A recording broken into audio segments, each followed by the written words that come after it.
Hello my dear student, कैसे हो आप लोग। पढ़ाई अच्छी चल रही है। पिछले वीडियो में हम लोगों ने रिसीव पेमेंट के बारे में डिटेल में देखा था और आज की वीडियो में डिटेल में हम लोग इनकम एंड एक्सपेंडिचर अकाउंट के बारे में पढ़ेंगे।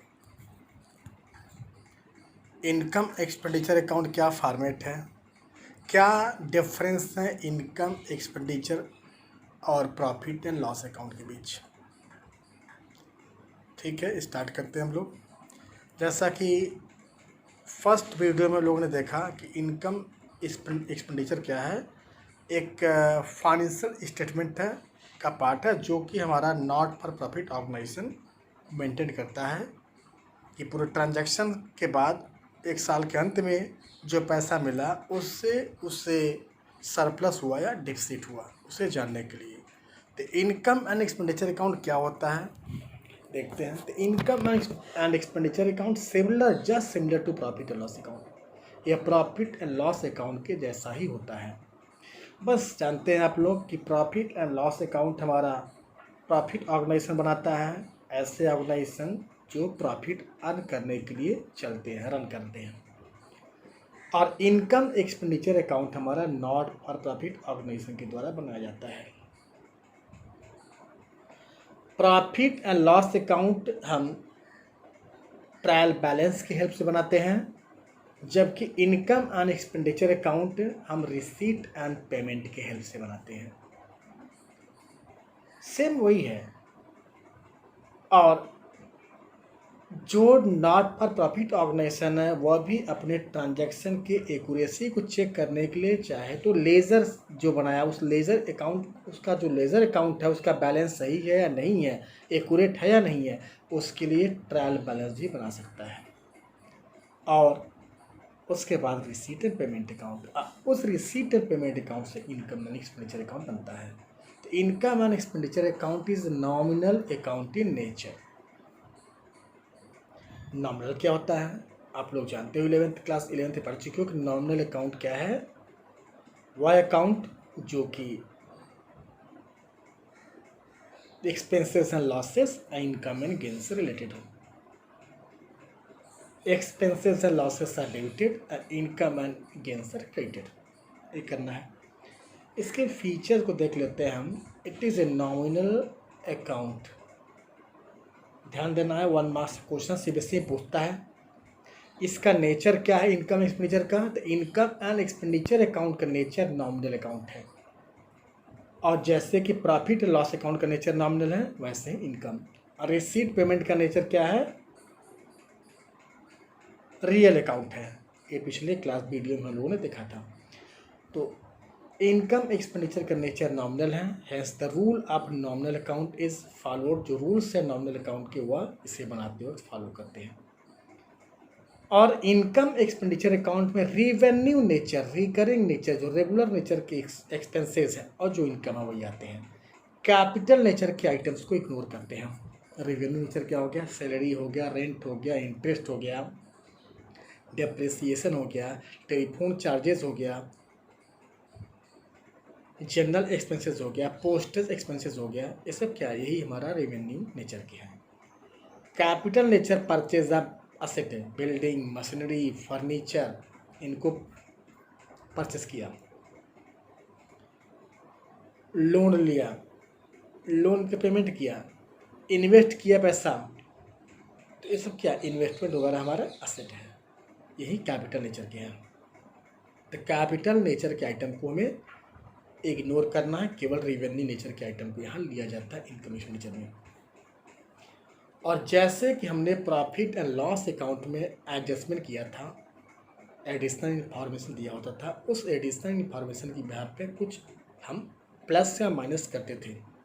सेम वैसे ही एज इट इज हम यहाँ भी इनकम एक्सपेंडिचर में करेंट ईयर के आइटम को एडजस्ट करेंगे। कोई करेंट ईयर का एक्सपेंसेस पे करना बाकी है, ऐड करेंगे।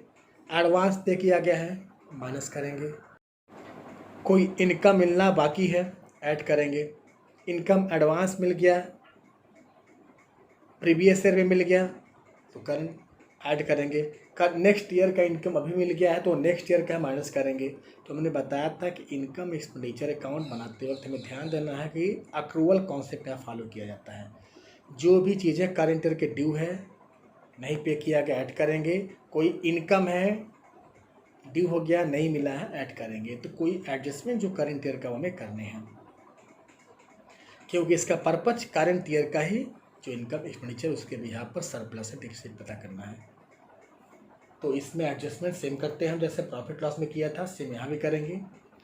Its purpose is to reveal, इसका पर्पज सरप्लस है डिफिसिट। जैसे प्रॉफिट लॉस अकाउंट से नेट प्रॉफिट नेट लॉस निकला था, इसके हेल्प से सरप्लस है डिफिसिट। नेट प्रॉफिट की जगह सरप्लस होगा और नेट लॉस की जगह डिफिसिट होगा। इसका फॉर्मेट क्या है देख लो। जो एक्सपेंसेस है debit, income credit, stationery, lighting, rates and tax, telephone charges, postage, wages and salaries, insurance premium, subscription, interest fee, interest on investment, interest on investment. उसके बाद हमारा क्रेडिट ज़्यादा होगा, सरप्लस होगा, डेबिट ज़्यादा होगा, डिफिसिट होगा। डिटेल में सब्सक्रिप्शन क्या होता है, सब जो मेन्स आइटम है उन आइटम्स को हम थोड़ा बाद में डिस्कस करेंगे नेक्स्ट वीडियो में। अब आते हैं जो हमारा मेन टॉपिक है, difference between income and expenditure account and profit and loss account के बीच क्या डिफरेंस है। First point difference, prepared by income and expenditure account जो होता है वह नॉट फॉर प्रॉफिट ऑर्गेनाइजेशन के द्वारा बनाया जाता है। ऐसे ऑर्गेनाइजेशन जो प्रॉफिट के लिए नहीं रन कर रहे हैं वह मेंटेन करते हैं। Profit and loss account is prepared by profit organisation, means business organisation बनाती है। ठीक है, पहला डिफरेंस क्लियर हो गया। Income and expenditure account not for profit organisation के द्वारा बनाया जाता है, जबकि profit and loss account business organisation के द्वारा। Second basis objective, the purpose of preparing income and expenditure account is to ascertain surplus or deficit। Income and expenditure account बनाने का पर्पज क्या है, सरप्लस, हमारा इनकम ज़्यादा है या एक्सपेंडिचर ज़्यादा है, इनकम ज़्यादा होगा सरप्लस, एक्सपेंडिचर ज़्यादा होगा डिफिसिट। इसका पर्पज सरप्लस या डिफिसिट पता करना है। जबकि प्रॉफिट एंड लॉस अकाउंट का पर्पज नेट प्रॉफिट या नेट लॉस असर्टेन करना। Third, distribution of profit basis जो है, इनकम एंड एक्सपेंडिचर से जो सरप्लस या डिफिसिट होती है वो कैपिटल फंड में ऐड की जाती है, मेंबर्स के बीच नहीं बांटी जाती है। क्लियर होना है बच्चों। इनकम एक्सपेंडिचर से जो सरप्लस डिफिसिट होती है वो मेंबर को नहीं बांटी जाती है, जबकि जो नेट प्रॉफिट एंड लॉस होती है वो मेंबर्स को डिस्ट्रीब्यूट की जाती है।